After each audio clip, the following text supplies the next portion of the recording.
be here. Welcome. Thank you. So we've been working together for some time. Yeah. And you're a tattoo artist. Yes. Yes. Can you tell the people a little bit about yourself and what's unique about your style? So my name is Fee. My handle is Poke by Fee, and that comes from me starting with hand poking, which is a technique in the world of tattooing. And it started because my husband knows Jones, and he was like, I have room for you if you want to try out hand poking. So that's how it started. And then I met you up here not that long after. Yeah. What's unique other than hand poking is that I do mindful tattooing. So I have a bit of a niche in this world, in this field, that's a bit different from others. And it's quite normal for me, but maybe a little bit woo-woo for other people. But that's why you have been such a wonderful help for me. When did you start tattooing? I started tattooing 2.5 years ago, I think. I had been tattooing a little bit before that, but I never had a place to be and people to help me out. Like I didn't have a mentor. I didn't have anyone to ask why wasn't something working. So I kind of let it go again because I didn't just want to make shit. Understandable. Yep. Yeah. And so for how long have we been working together? I don't actually remember. It feels like a long time because before we actually started going really into promoting me, we have been doing little bits and pieces, little videos and stuff. So it's longer than actually going into my business. So maybe 1.5 years. I'm not sure. It's actually since January this year. Yeah. And it's September now. So no, it's not September. 8 months. We're in 8 months. 8 months. Oh, it feels like longer. Like in a good way. On your case specifically. Yeah. Can you paint the picture of where you were before we started working? Before we started working together, I was doing my own promotion, like boosting here and there, on a few posts and stories, reels, stuff like that. I had quite a hard time finding the right audience and getting my stuff out. I didn't worry too much about it, but it was quite an empty calendar, which is always a bit stressful. Yeah. What do you think changed? Definitely a mindset, my mindset as well. Getting this extra push and putting some real money into it, not just 300 krona, 300, and then expecting everyone to come, but actually putting in an effort and real money into it, and working on it. Yeah. Yeah. Paint the picture of where you are now. Where I am now, I have a calendar that's like 4 to 3 months in advance, which is insane. Going from having maybe 2 appointments a week to having full days every day, and I could feel more. So I'm actually been having to tell people like that I don't work Saturdays, for example, coming because I actually have enough to do, and I'm also a mom, so there is a balance in life as well that has to work with this. Yeah, that was kind of like the soft values. Let's try to put it down in like, what's the numbers? What can people look at? What did it look like before? How does it look today? So in terms of what I got in revenue-wise, revenue, yeah. So before, I think I had maybe a week that was like a couple of thousand Danish kroner to having a week that's more like 20, 25, maybe 30 if a good week. Yeah. So it's a huge bump up. Yeah. Which is so nice in a lot of ways because it gives a bit of it's comfortable. It makes it easier to do what I really like and what I really enjoy. So it's not just about taking everything in to try and make money now. It's actually like I'm at a good spot where I have money for rent, I have money for food, and I have money for fun, and I Yeah. have money to spend on my business, Yeah. which is nice. So what do you think was your main constraint before we were together? My main Constraint from growing? constraint. Constraint of like something holding you back? Before, or Yeah, but before, was it like... I think what was holding me back was spending money I felt like I didn't have. Which was actually my biggest blockage, maybe because I was like, well, I don't really have, like, I really want my business to grow, but it also, you have to spend money to earn money, especially in the beginning of everything. And it just felt like, it wasn't even that much, but it felt like a huge amount of money to having to put over, and then, oh, maybe what if it doesn't work? So that was a bit scary, I think, the uncertainty, because I hadn't tried it before. Yeah. I didn't know what to expect. And I was just very nicely surprised that it was very good. Yeah. Yeah. It worked out pretty... It worked out well. Yeah. Yeah. Were you nervous at any point? Just in the bare start of it. Yeah. Like, was it going to happen? And you always compare to other people. Yeah. We have a few people in the studio. Most of us started at the same time. We have one that started a bit earlier. So it was trying to like, oh, they got a lot of response. Why didn't I? And you kind of compare, which is stupid, but you do. It's human. So just in the beginning, and then it just started to pick up. But you know, it's about legwork as well. Like, you can't expect you just put money into it and then you do all your stuff and then yay, everyone is just coming. Like, it's about putting in the hours. Yeah. Yeah. Yeah, it is a collaboration. It is. Yeah. Both parties have to do their part, Yeah. and if they do it well, it's gonna work. Yeah.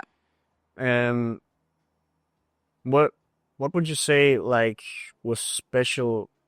Like, what did we do in terms of your case that you think resonated with your audience? I think what was special, or what changed from going to some bookings to a lot of bookings, was the personal branding, like actually branding who I am as a person, and really focusing on this spiritual, holistic world that I walk in. When I started doing that, I just saw a difference in the audience, a difference in the clients coming, that they actually come for me, not necessarily for what I do. Yeah. That makes sense. So that was like a switch, and that's what's keep happening now. Like, and now it's more organic as well, which is nice. Yeah. It's come to a point where you have done a lot of groundwork. Yeah. And now, because of the ads and all of this stuff that you have leveraged, you used your time, you've used your money to put into these levers, and now it's like on a escape velocity type of pace. Yeah. And that's why you can take a little bit of a step back. Yeah. And still get the same traffic and the same amount of clients. Yeah. And you can turn down the ad spend. Exactly. Still get it.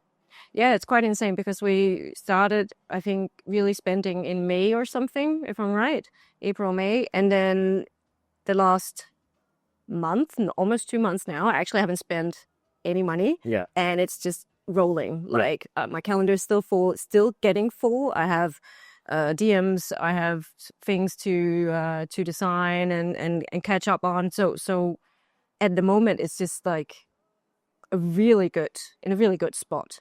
And then we have a plan for future, because it's not like, oh, okay, now I don't have to do anything, I don't have to spend any money, and people will just come to me. I know that everything is in waves, and it's balanced as well. So at some point we're gonna put some money into it as again. Yeah. To just keep growing. Yeah. Yeah. So it's always in steps, right? How do we get you from level 1 to level 2? Okay, now that you're level 4, how do we get to level 7? Yeah. So we always stick to a plan from this to this to this. Yeah. But you can't make a plan from 1 to level 100. Of course not. It's different steps and it's different approaches, right? How many bookings do you get a month? Ugh. The amount of you actually book in per month. It cannot, not in the sense like you get them in the chair this month, but like you book them for Okay, yeah.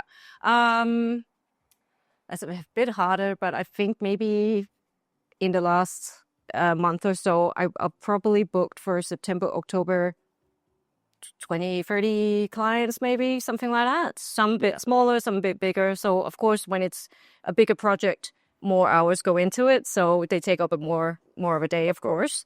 Yeah, maybe between 20, 30 clients, I think. And some are organically coming and some are coming from the ads. Yeah. Yeah.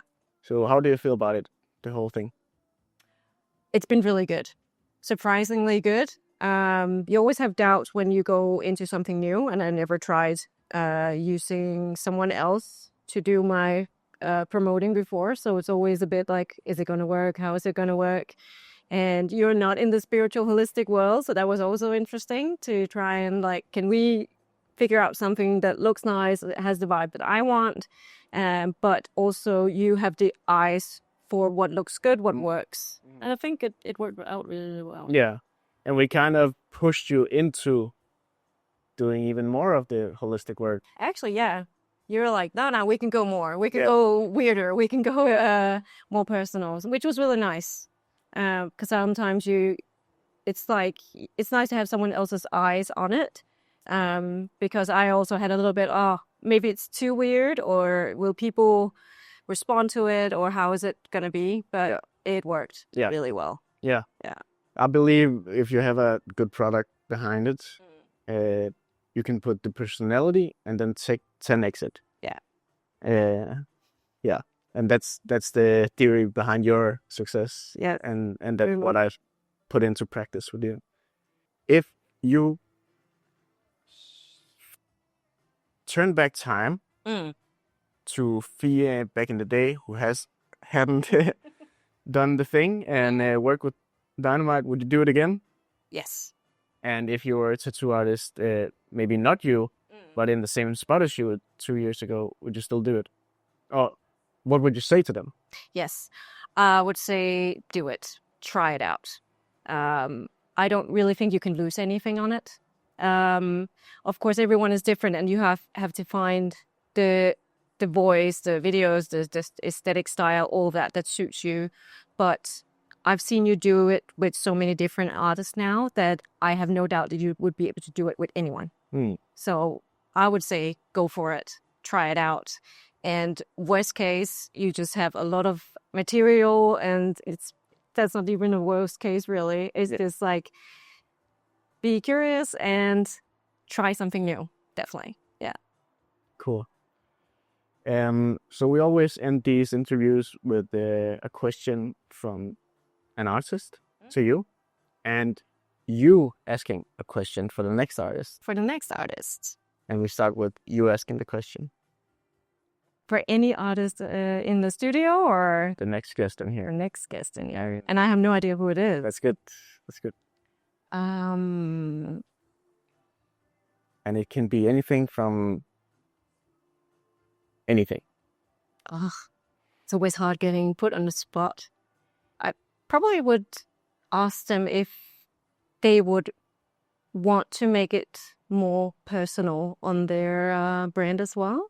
Like, how would it feel to be more on the spot themselves than their actual work and designs? Because I think for me, what works for me when I look at others is the personal branding. So I have no idea who's coming in next, but I would ask or recommend that have you tried to have a more personal approach? And if not, try it out. Okay. Yeah. Cool. Good question. The question for you is, where do you see yourself in 5 years as an artist? In 5 years as an artist, I am, again, comfortably booked out. And maybe here, maybe in my own studio. I'm not sure. It's been a blast being here. And for now, I couldn't see myself doing anything else or being anywhere else.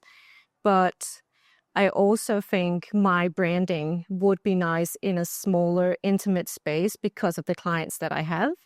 So it would be something that a future plan for me, I think, would be a smaller space to really go deeper, and then maybe have only like 3 artists or something doing the same kind of thing that I do. Or combining it with the yoga, with the meditation. Yeah. It's a very cool concept. Yeah. And I bet the market is very big for this. I think there's a calling for it. Yes. Yeah. Okay, Fia. Thank you so much for your time, and thank you for trusting me and trusting the process. And we will continue to grow together. We will. Thank you. See you soon. Ciao.